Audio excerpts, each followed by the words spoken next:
जो जीवन देने की व्यवस्था दी हमारे माँ शब्द को, वो धरती माँ से लेके हमारे जो हमारी नदियाँ हैं, हमारे आज गाय है, इनका कहीं ना कहीं एक आशय था कि इनके द्वारा जो जीवन प्रदत्त किया जाता है, इसी वजह से इनको माँ शब्द की उपाधि प्रकृति के द्वारा नहीं की गई। अब हम लोग अगर प्रकृति के उन संसाधनों को देखें कि प्रकृति ने जो व्यवस्थाएं दी थी इस मानव सभ्यता के लिए, और उसका पालन आज से 20-25 वर्ष पूर्व में अगर हम लोग जाते हैं तो देखते हैं कि हमारे द्वारा जो आचार और व्यवहार अपनाए जाते थे वो कहीं ना कहीं प्राकृतिक रूप से इस तरह की सारी व्यवस्थाओं से लड़ने के लिए सक्षम थे। आप लोगों को याद होगा अच्छे से कि जब हमारे प्रत्येक घरों में धर्म के आधार पे जब हम लोग उसको लेके चलते हैं या सोचते हैं, तो एक हवन की प्रक्रिया थी, वो चाहे हिंदू धर्म हो चाहे इस्लाम धर्म हो।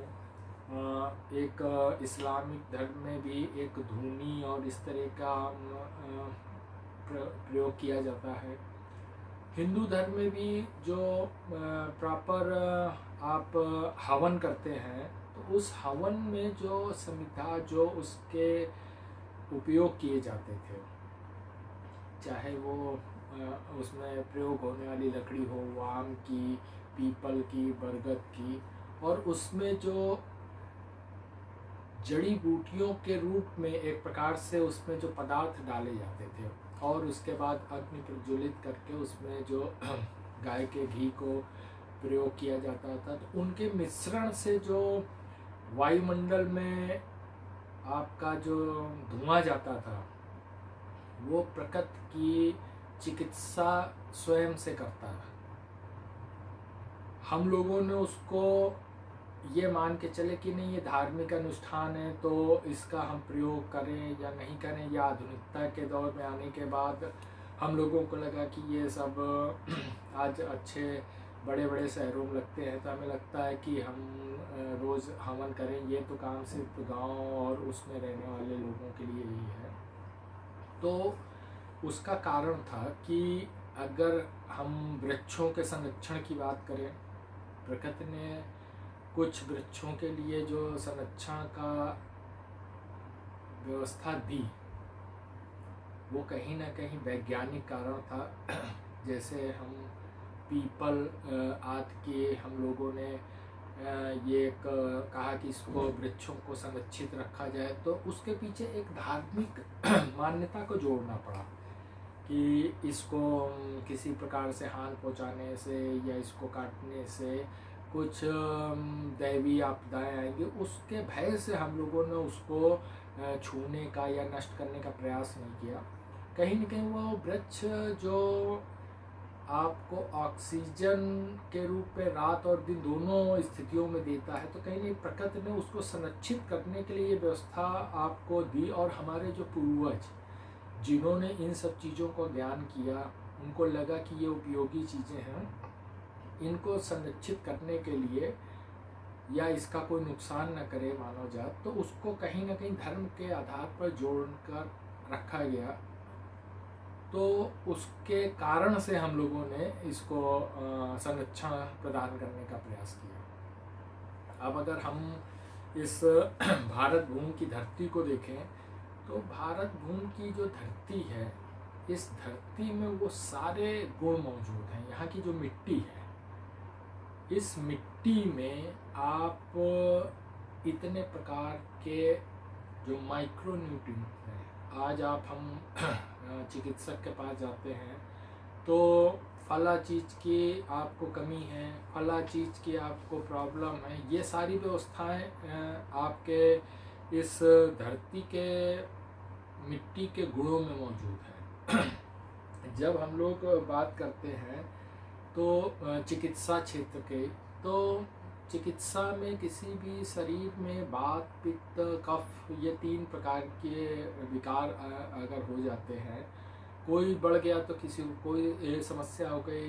बात बढ़ गया तो ये हो गया, पित्त बढ़ गया तो ये हो गया, कफ बढ़ गया तो ये हो गया। तो इसको संचालित करने में और संतुलन बनाए रखने के लिए जो व्यवस्थाएं थीं इस वैदिक काल से, उसका हम लोगों ने धीरे धीरे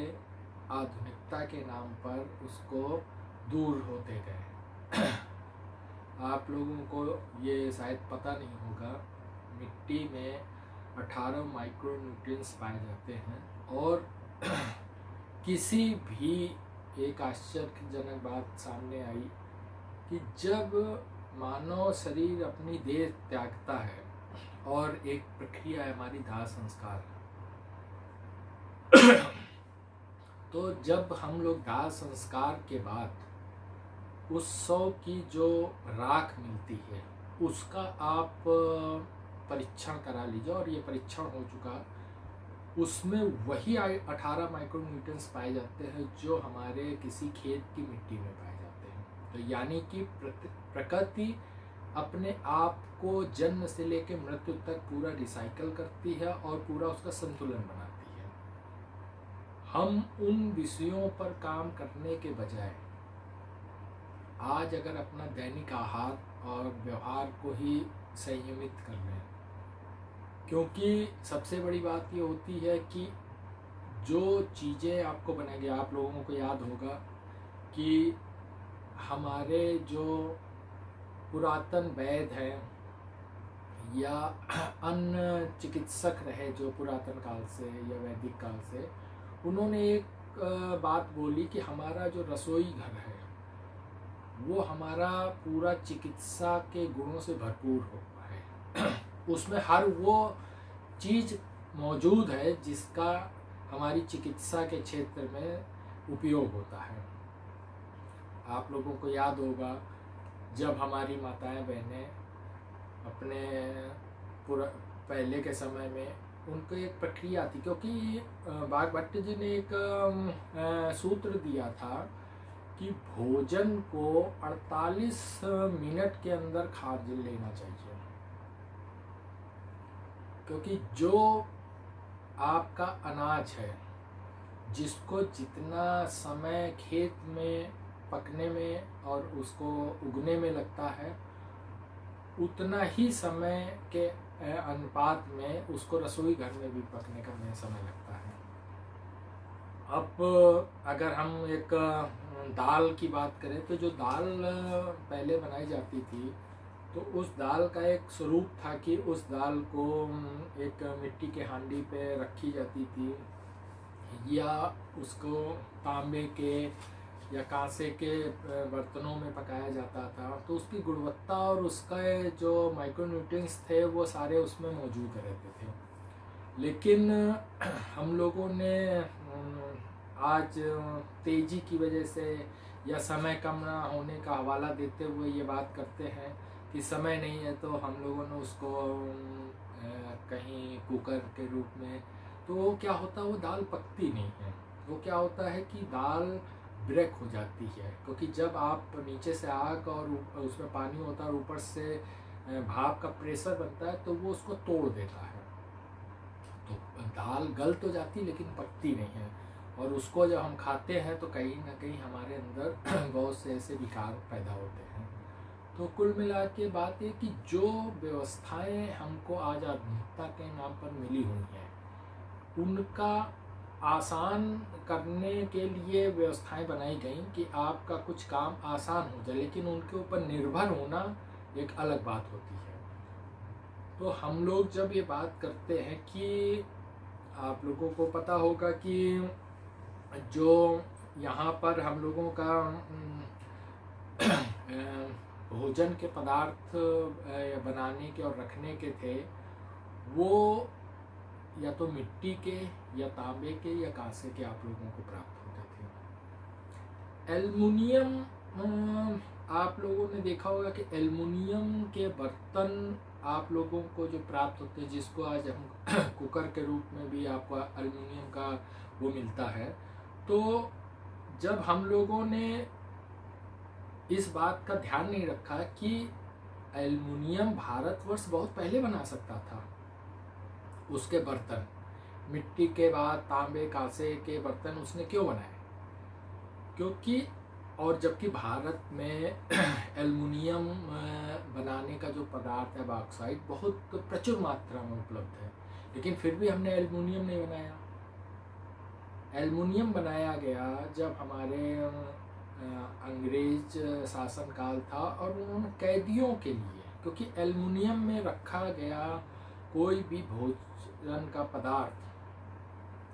कि एक प्रकार से उसमें विष उत्पन्न होने का काम करता है। तो उन्होंने जो हमारे स्वतंत्रता संग्राम सेनानी थे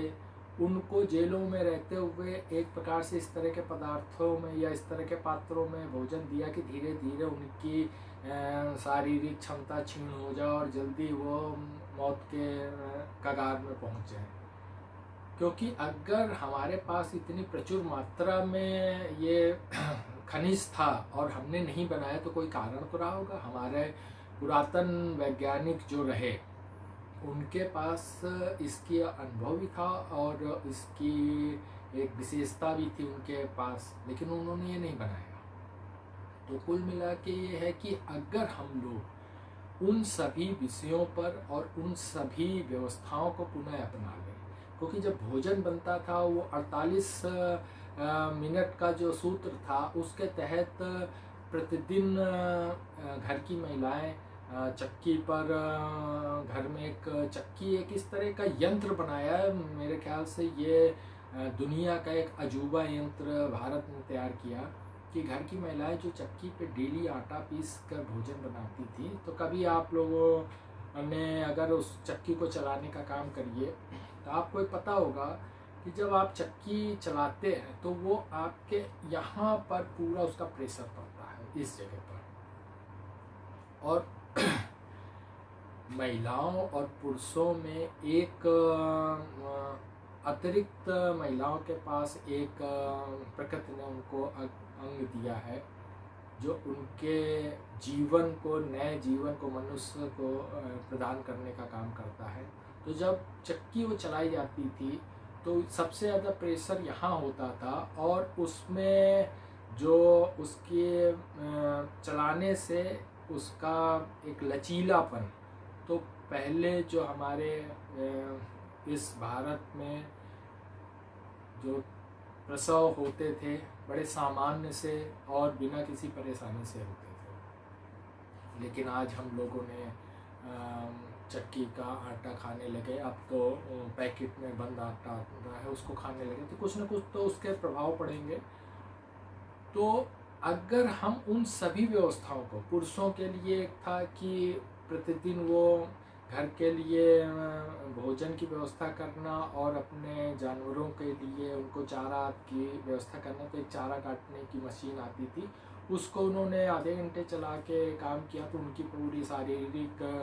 जो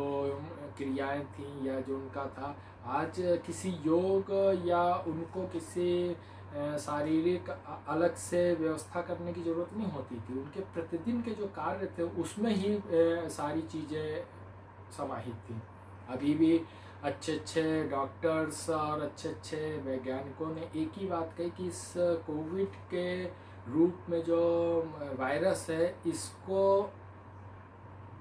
मारने के लिए या उससे निजात पाने के लिए किसी भी व्यक्ति की उसकी क्या आंतरिक क्षमता है, वो जितनी मजबूत होगी उतना ही उस वायरस से लड़ने में सफलता होगी। तो अगर आज हम लोग दवा के नाम पर इन सब चीज़ों को प्रयोग कर रहे हैं तो चूँकि आज मजबूरी है और उसमें हम लोगों को करना भी पड़ेगा, लेकिन अगर ये देखा जाए कि हमें अपना इम्यूनिटी सिस्टम बढ़ाए रखना है तो हमें कुछ अपने पुराने वैदिक परंपराओं का, भारत की संस्कृति का पुनः अपनाना पड़ेगा और उसका पालन करना पड़ेगा। क्योंकि ये कोरोना एक अकेला वायरस नहीं है जो इस धरती पर है, आगे भविष्य में भी इस तरह से बहुत से वायरस और बहुत सी चीज़ें आएंगी उसके लिए हम अपने आप को कितना तैयार रख पाते हैं अपने, क्योंकि आज भारत सरकार के द्वारा 2 महीने का आपको घरों में लॉकडाउन के रखने के बाद अनलॉक किया, और अगर हमारी अपनी शारीरिक क्षमता मजबूत होगी तो शायद इसकी आवश्यकता भविष्य में नहीं पड़े। और अगर इस तरह की कोई महामारी आती है वैश्विक रूप से,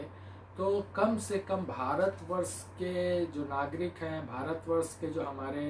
लोग हैं, वो कम से कम, अगर भारत को इस प्रकृति ने इतनी अनोखी व्यवस्थाएं दी हैं तो उनका प्रयोग अगर हम नहीं करते और उसका प्रयोग हमारे ऊपर क्या किया जाना है उसकी हम राह तकें दूसरे राष्ट्रों की तरफ, तो ये हमारे उन सभी पूर्वजों की, पुराने हमारे जितने ऋषि मुनि महात्मा, जिन लोगों ने खोज करके इस विश्व को चीज़ें दी कि आप इनका प्रयोग करके मानव सभ्यता विकसित होगी, और हम ही दूसरों की राह पर लगे हुए हैं कि उनके माध्यम से हमको क्या प्राप्त होता है, तो हमें अपना वो आलसपन छोड़ना है। हम अपनी उसी परंपरा को, उसी व्यवस्था को पुनः एक बार जीवित करें, पुनः उसको देखें। और अगर अब आज ये सवाल उठता है कि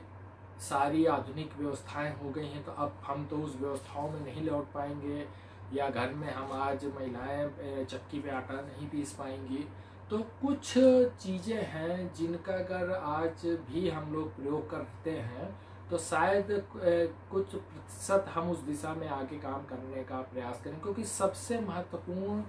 भोजन से ज़्यादा महत्वपूर्ण इस शरीर के लिए होता है आपका जल, पीने वाला जो जल होता है। जितने भी शहरी क्षेत्र में लोग हैं तो आज इतना दूषित पानी हो गया कि सभी घरों में उसका प्यूरीफायर या आरओ के रूप में लगाया जाता है। हम लोग उसको पानी को प्यूरीफाई करके और फिर वापस, दूसरी सबसे बड़ी बात है कि जब हम लोग उसको फ्रिज में रखते हैं तो कम से कम फ्रिज में आप रखिए उसको, नहीं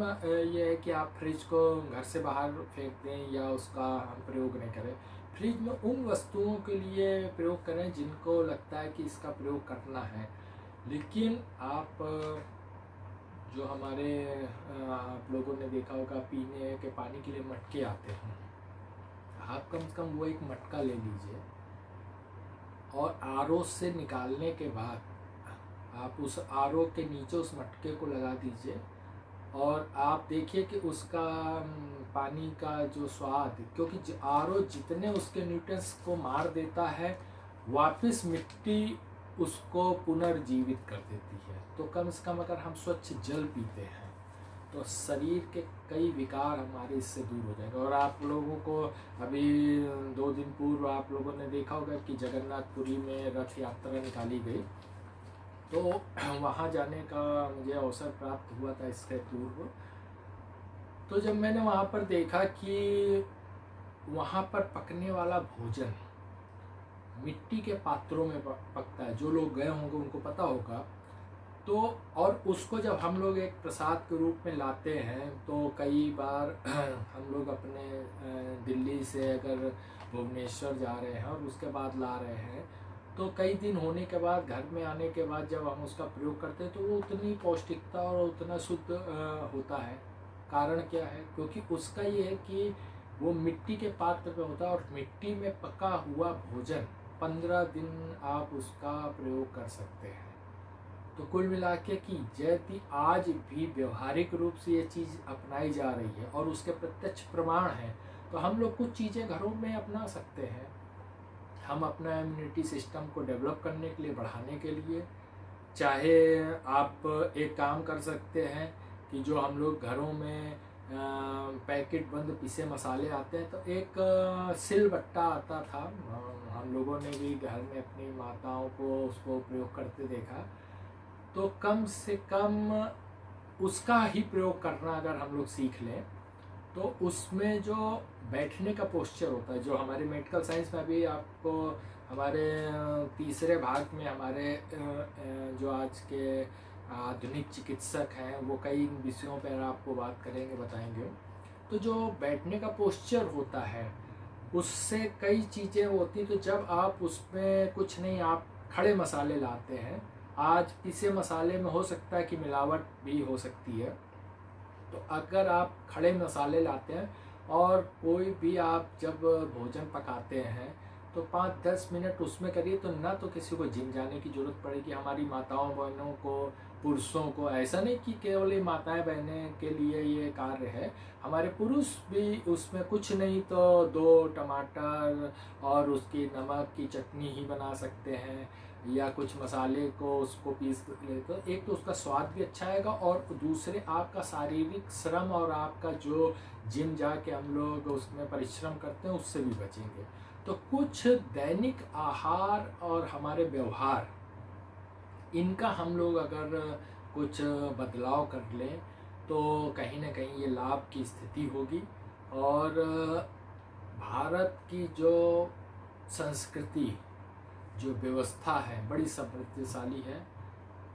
हमें बस आवश्यकता है उनको जानने की, पहचानने की, और उनका अगर हम प्रयोग करते हैं तो आज हमें नहीं लगता कि हमें किसी भी प्रकार की अन्य चीज़ों के लिए किसी के ऊपर आश्रित होना पड़ेगा। और आज अगर प्रकृति ने आपको पुनः एक बार उस व्यवस्था को जानने का या समझने का या उसका पालन करने के लिए एक प्रकार से संकेत दिया है, क्योंकि आज हम लोगों ने भी बहुत सी इस पर बातें की या बहुत से इसके बारे में जानने का प्रयास किया, या हमारे बड़े सभी लोगों ने पढ़ने का काम किया, तो कहीं न कहीं वो बातें सामने आई कि नहीं, हमारे इस व्यवस्था में वो सब कुछ मौजूद है जो आज के युग की आवश्यकता है। बस उसको जानने की, पहचानने की ज़रूरत है। और उम्मीद है कि हम लोग इसका जहाँ तक संभव हो सकता है पालन करें, और बाकी इस तरह की जो भी आने वाले आगे विकार हैं उनसे निजात पाएंगे। आगे हम लोग इस तीसरे भाग में हमारे जो डॉक्टर्स हैं उनके पैनल को और उनमें विशेषज्ञ को आपके सामने लेके आएंगे, जो आज के इस काल में, जो कोरोना काल में क्या सावधानियां अपनाई जानी चाहिए, चाहे वो सोशल डिस्टेंसिंग से लेके आपके सैनिटाइजेशन को लेके है, उन सब विषयों पे वो आपको जानकारी देंगे। और HRI डिजिटल का ये पहला संस्करण आपके सामने पेश कर रहे हैं, और उम्मीद है कि आप सभी को इससे लाभ होगा। और भविष्य में भी हम लोग इसी तरीके से अन्य विषयों पर अलग अलग क्षेत्र के विशेषज्ञों के रूप में आपके सामने आते रहेंगे। जो जागरूकता, चूँकि मानवाधिकार पर जब हम बात करते हैं तो मानवाधिकार शब्द सिर्फ विधिक अधिकार या कानूनी अधिकार नहीं, मानवाधिकार हर वो अधिकार है जो प्रकृति के द्वारा, चाहे मौलिक रूप से या संवैधानिक रूप से प्राप्त हैं, वो सारे मानवाधिकार हैं। तो भारतीय मानवाधिकार एसोसिएशन का ये उद्देश्य है कि मानव जात को जिन आवश्यकताओं की, जिन अधिकारों की जानकारी होनी चाहिए, उसका पालन करने के लिए और उसका जानकारी देने के लिए भारतीय मानवाधिकार पिछले 21 वर्षों से कार्य कर रहा है। और उसी प्रक्रिया में ये HRI डिजिटल के रूप में न्यूज़ 24 चैनल एक लॉन्च किया है, और उसकी पहली कड़ी के रूप में हम आपके सामने उपस्थित हुए हैं एक ये सीरीज लेके। और आशा है आप सभी को इसको पसंद आएगा। इसको चैनल को आप लाइक करिए, सब्सक्राइब करिए, और अपने मित्रजनों, अपने परिवारीजनों को, जो भी आपके जानने वाले लोग हैं, उनको इसको शेयर करें, जिससे भविष्य में आगे इस चैनल में आने वाली चीज़ें, क्योंकि अभी लॉकडाउन के दौरान बहुत सी व्यवस्थाएं बंद हैं, आगे हम लोग पूरी न्यूज़ रिपोर्टिंग के साथ आपके सामने उपलब्ध होंगे। तब तक इसको आप लोग सब्सक्राइब कर लीजिए, और इस चैनल को, और इस चैनल के माध्यम से बड़ी ही उपयोगी और ज्ञानवर्धक चीज़ें आपको प्राप्त होती रहेंगी। जय हिंद, जय भारत, जय माता।